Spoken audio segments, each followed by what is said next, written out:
In this episode, we speak with Kerstin Dittmar, the founder, chief investment officer, and managing partner of L2 Point, a private investment firm focused on structured equity investments in growth companies across the technology and tech-enabled consumer, healthcare, and media sectors. Her creative structuring across the capital structure has made her a sought-after partner to growth companies, looking for an alternative cost of capital product that minimizes the dilution of equity and the operational constraints of debt. Kerstin began her career with Goldman Sachs' Special Situations Group. She later went on to TPG Sixth Street Partners, where she last served as a principal. Kerstin was a 2024 GrowthCap Top 40 Under 40 Growth Investor awardee. I'm your host, RJ Lumba. We hope you enjoy the show.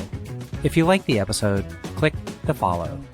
RJ Lumba is the managing partner of GrowthCap and the executive chairman of Market Insight Media. He is the host of Growth Investor, a podcast featuring today's best investors, executives, and founders. In the minutes ahead, we'll uncover insights and strategies for accelerating growth and succeeding in business. Kerstin, thank you so much for taking the time to chat with us today. It's a delight to be with you. Thank you for having me. Very excited for this conversation because it's not often that I get to interview founders of firms and in particular, founders of early phase of the growth firm. You've got an amazing background, started off at GS, then went on to TPG Sixth Street. What was the catalyst to you starting your own investment firm? Yeah, it's a great question. And, I might go a little bit further into my background because I think it actually leads to the story of the founding of L2 Point. So as you mentioned, I started my career at Goldman Sachs in the Special Situations Group. So was really on the investing side right out of college from the beginning of my career.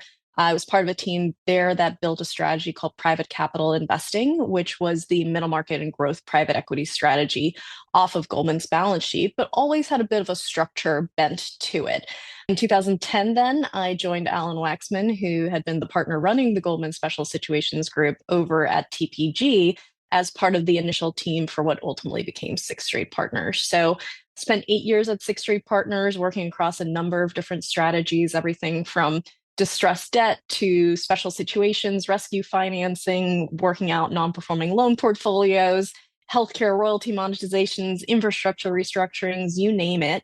And in 2016, I was tasked with building a new structured equity business again within Sixth Street, similar to the one that I had worked on at Goldman. And that really led me to a couple of realizations. So first of all, I had come full circle to the strategy that I had started my career with. I had worked across a number of different strategies up and down the capital structure in the years in between. And I came to the realization that structured equity for me really represented one of the most interesting risk-reward opportunities that I had seen, and one that was really highly underutilized in the market. It's a product that really falls between the cracks of where traditional credit funds stop carrying and where traditional equity funds start carrying.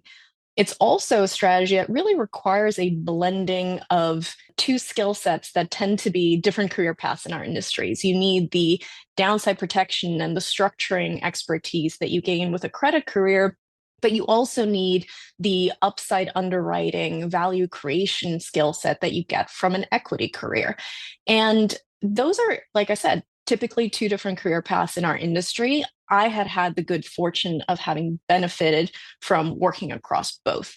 And I also realized there was a particularly interesting opportunity to utilize this structured equity product as an alternative cost of capital solution to these late stage growth companies that I felt were really underserved from a financial alternatives perspective in the market at the time. So all of these realizations led me to ultimately leave Sixth Street in 2018 and form L2 Point as an investment firm dedicated to these structured equity opportunities for these late stage growth companies. To make the decision to leave a very good career with great firms and start your own firm is a tough one. How do you think you were able to have the confidence to say, like, I think I can do this? Confidence or overconfidence, maybe, but it really, I think, was born out of necessity to some extent. I initially left Sixth Street not actually with the goal of starting my own firm. I knew that there was a tremendous opportunity for structured equity in the late stage growth space. And I wanted to find a platform where I could really express that view and lean into that thesis. And as I was exploring, partnerships with various other large investment firms, I realized that none of them had dedicated capital for this product. They were looking to do it either out of their credit business or out of their growth equity business. And, for me, fundamentally, it's a different risk reward product and it requires dedicated capital that was meant and raised for that specific product. And so as I was looking at, these various different opportunities, I realized why not just build it myself and actually have capital that was dedicated for this specific strategy and also build a firm with the culture and with the orientation that was really important to me. Well, I commend you for taking that leap, and you've done well. You've raised a lot of capital. You're invested in some great companies. I remember when I was advising companies, and in certain cases, like you were saying, there was no great fit on the equity or the debt side. There was very few, maybe there weren't even any, that could kind of thread the needle. And so did you find that, I guess earlier on in your career, it was somewhat intuitive. You could figure out how to structure the appropriate solution for a company when traditional financing just wouldn't fit? Yeah, I think starting out in the Goldman Special Situations Group was a huge benefit because we weren't limited by a fund mandate and a fund structure. Our mandate was really to find good risk reward opportunities for Goldman's balance sheet, regardless of what those looked like. Now, there were obviously certain limitations we had to work within, but fundamentally, we weren't limited to one investment product or one investment mandate by our fund docs because we didn't have fund docs. And so that let us really approach companies in a way that I think was much more constructive, much more creative, and utilized various different tools in our tool set, be that credit, be that equity, be that a hybrid product. And starting my career in that space, I think always then informed how I thought about structuring and how I thought about being a solution provider to companies later on, less so trying to sell a specific product, a specific financing solution, but rather looking at the company from a bigger picture and saying, okay, what is actually the right product for this company? And how do I create an attractive risk reward product for my investors on the flip side? I could see being able to go to a certain company, maybe that's evaluating various alternatives across the capital structure. And you come in and say, well, here, let me put in my offer or proposal of what I could do for you. I imagine it's taken one of two ways. One, it's like, this is fantastic. This is the best fit. You're minimizing our dilution. You're going to be a value add partner, et cetera. The other is like, I don't really understand it. I really understand more cookie cutter stuff that all these other people are telling me. So do you find that your opportunity space is fairly broad, or at the same time, it's fairly limited because there's this education process? Well, I would certainly agree that there is an education process that we have to go through, that somebody who is approaching the market with a more traditional growth equity product does not have to go through. And in some circumstances, that certainly requires more work on our part, helping companies understand their capital structure, understand their cost of equity. I think it's very easy for companies to understand what their cost of debt is, but a lot of them have really hard time understanding what their cost of equity is and how to even compare various different financing solutions that don't have an interest rate attached to them. And so we do a lot of work with companies to help them understand not just our product, but really the spectrum of financial products that are available to them and how they might go about using those different products to optimize their capital structure. I think in the current market environment, that has resonated quite heavily with growth companies. I think in the past decade where we had very low cost of capital across all investment products, really, there was less of a need to think about capital efficiency. There was less of a need to think about optimizing your capital structure. But I think where we are today, companies have come to the realization that they really do need to think about what their cost of capital and what their capital is and what their capital structure looks like. And so the education process that we go through with companies actually leads to almost an advisory like relationship with those companies, because it's a process that a lot of other investors are not going through with them. And so yes, it's a little bit of a heavier lift on our end, but I think it leads to a really good relationship with the companies. And frankly, also a lot of referral deal flow from one company CEO to another who says, hey, my friend over here is a founder of another business. They would really benefit from having this conversation as well, which is obviously a great source of deal flow for us. Mm-hmm.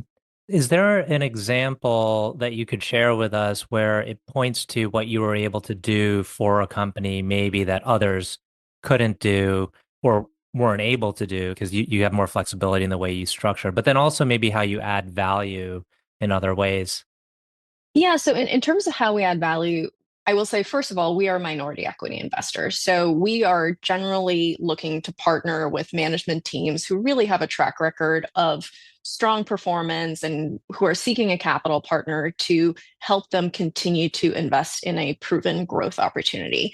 We generally not looking to come into companies and make significant operational changes. Now, we do have a large network of relationships from our many years of being in the investing space across a variety of industries. And we can oftentimes be very helpful in helping companies with introductions across whether that's a new customer, a new supplier, or also hiring key talent. I would say we're also very active in supporting our companies through key strategic processes. So whether that's an acquisition, a roll-up strategy, capital structure optimization, as I mentioned, or capital raises, a lot of our companies will work closely with us during those processes and really be able to leverage our team as an extension to their business development or to their finance team in those situations.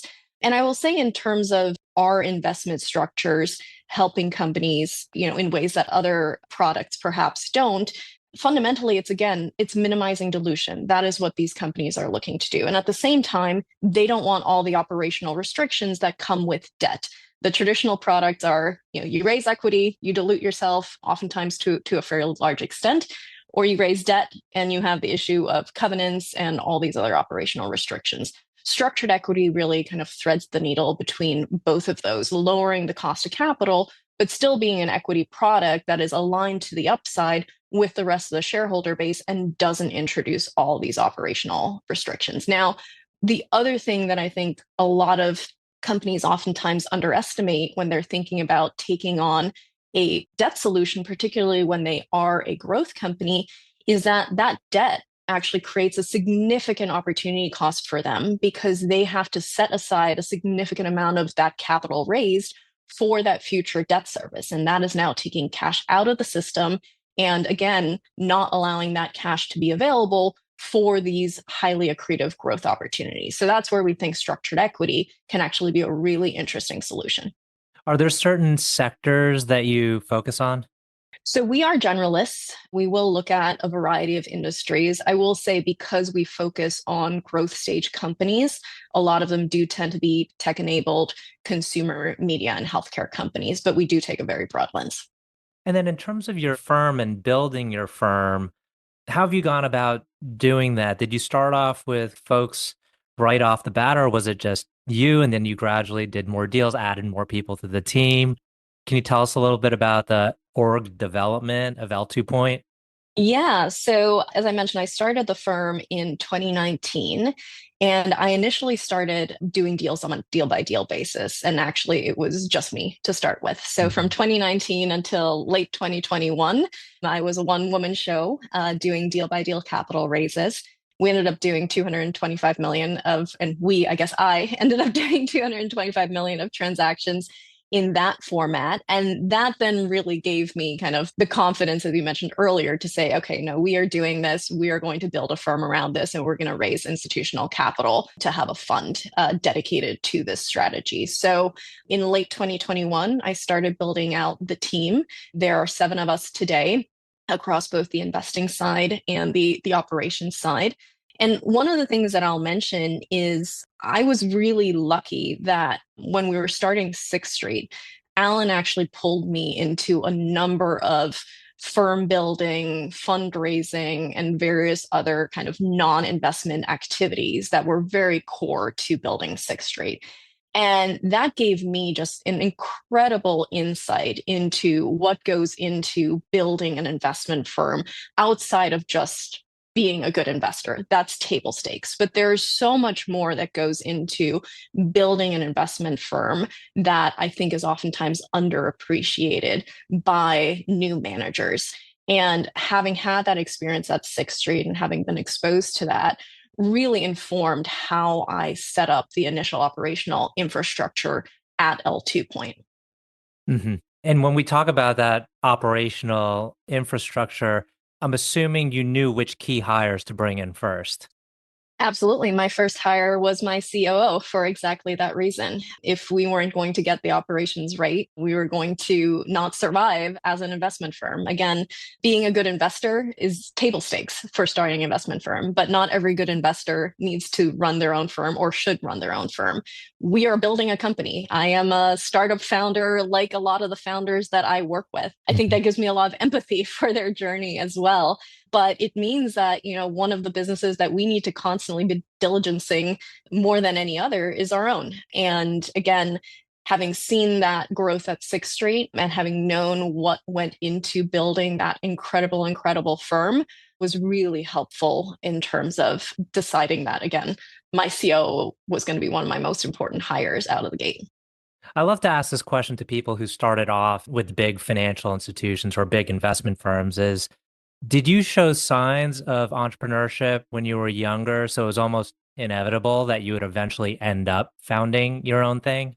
I think so. I mean, if I look back and think through all the various different mini businesses that I started from when I was probably 5 years old, I don't know that my parents necessarily appreciated it, but I realized selling my toys on the flea market was a great way to earn additional pocket money. So I enjoyed that.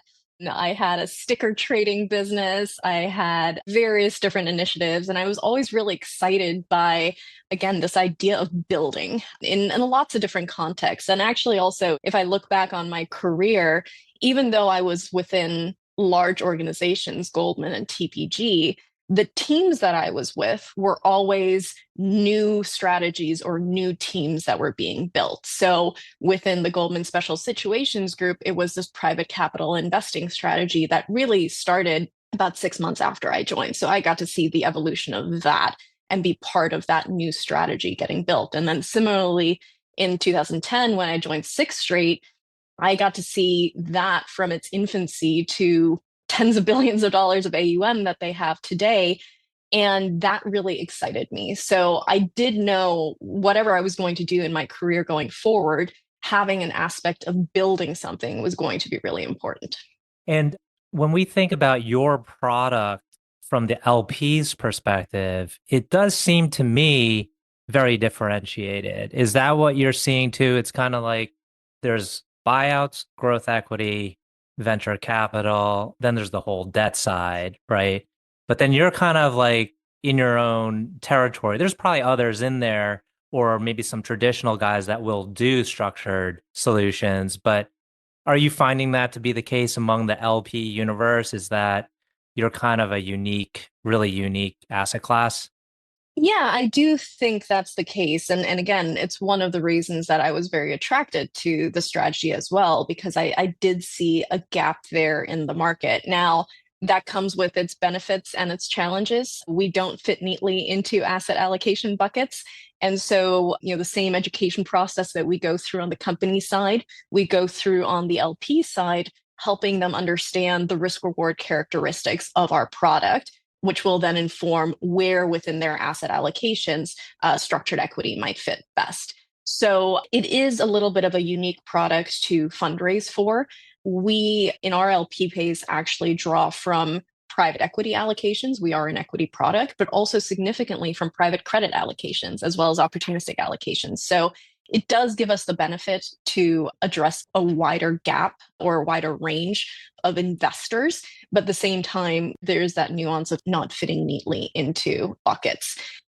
Fundamentally, what we are really trying to give our investors exposure to is access to these really interesting late stage growth companies, but in a way that is less volatile than traditional growth equity. And again, the way that we do that is by introducing these contractual return elements. And the really interesting dynamic there is that I think the focus historically, and maybe more in kind of conventional conversations, has been around the deal level returns that an investor is targeting, right? Base case returns in growth equity, 3 to 5x, 3x plus. If you look at the median growth equity portfolio level return in the US, it's 2x gross. Now, there are several 3x's in there, but there's also some zeros or some ones. And so there's a high degree of return dispersion, there's a high degree of volatility. And what the LP actually cares about or should care about is the portfolio level return. So what we're trying to do is actually get to a very similar portfolio level return, but narrow the band of outcomes and lower the volatility. And again, in our mind, improve the risk-adjusted return as a result. Fantastic. I like to touch on this when we're talking about an entrepreneurial kind of investment firm. What's been the most challenging part to the journey so far? Oh, that's a great question. We obviously hit the market at a time where the fundraising environment was incredibly challenging. We launched our fund in mid 2022. We were very lucky to have a sizable first close that allowed us to be deploying capital throughout the last couple of years, but it was a challenging fundraising environment, and it certainly extended fundraising timelines, not just for us, but for every investor in the market, and particularly for first-time funds, for emerging managers. So I would say managing that, and again, managing that in the context of how quickly do you scale the team? How quickly do you invest into various different parts of the organization when the fundraising timeline is still somewhat uncertain? And this goes back to the point I made earlier around really constantly critically assessing your own operations to make sure you can manage through what ends up being 12 months longer fundraising period than what you might have expected. We're coming up on time. I do have two final questions. One is, can you tell us about a person who has had a profound influence on you? Yeah, I mean, look, personally, obviously, my parents, I think, were the most influential and will always be the most influential in shaping both myself as a person, but also how I approach working with other people. As it relates to my professional life, I have to say my longtime former boss, Alan Waxman, as I mentioned earlier, I started working for him when I was 21. And really, my entire career has been either working for Alan or launching my own firm. So I have to say that he was incredibly influential and a huge inspiration to me. I got to observe, like I said, not only his investment style and approach, but also his approach to building teams, building organizations. Alan is phenomenal at really recruiting incredible talent and surrounding himself with incredibly smart people. And that is something that I really hope to emulate with Alt2 Point as well. Maybe not to the same scale, that would be a dream, but if I can achieve some amount of that, I'll be very happy. Last question. Can you tell us about a charity, cause, or other endeavor that you're passionate about? Yeah, so, charitable and social engagement is actually something that I have always very much cherished and has been very important to me personally. And I really do believe that those of us who are so privileged to work in this industry really have a responsibility to positively engage with our communities and to give back. So one of the first decisions I made when founding L2 Point was that we were going to set aside 5% of our carried interest to go towards charitable organizations.